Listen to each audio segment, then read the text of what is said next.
Souhaiter du mal à quelqu'un, c'est attirer ce même mal dans ta propre vie. Ne pense pas qu'en ayant le cœur sombre et en priant pour le mal et la destruction d'une autre personne, tu vas mieux t'en sortir.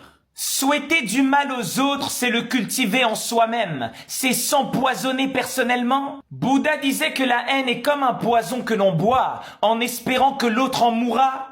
Il y a un grand vice qui est présent chez les gens qui n'arrivent à rien construire dans leur vie. Ils souhaitent constamment que les autres échouent. Quand tu es concentré sur ton développement, quand tu es focalisé sur la construction de ton empire, tu ne peux jamais souhaiter la chute d'autrui. La jalousie, c'est un aveu de faiblesse. C'est une folie mentale qui a contaminé beaucoup trop de gens. Souhaiter le mal, c'est la vengeance imaginaire d'une personne qui a échoué dans le monde réel.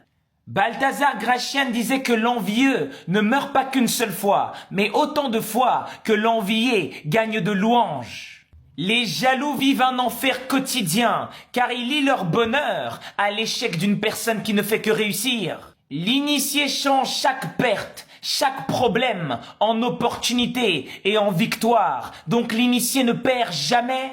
Beaucoup de gens souhaitent du mal aux autres parce qu'ils voient les autres réussir, ceux qui n'ont jamais réussi eux-mêmes.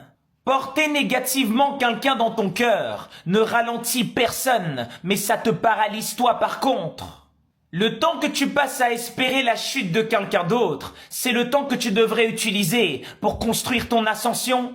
Se libérer de la malveillance et du vice, c'est un travail quotidien pour éviter d'être rongé par le mal. Synchronise-toi à la paix des autres, au succès, au bonheur des autres personnes, pour être éveillé, élevé dans des sphères harmonieuses.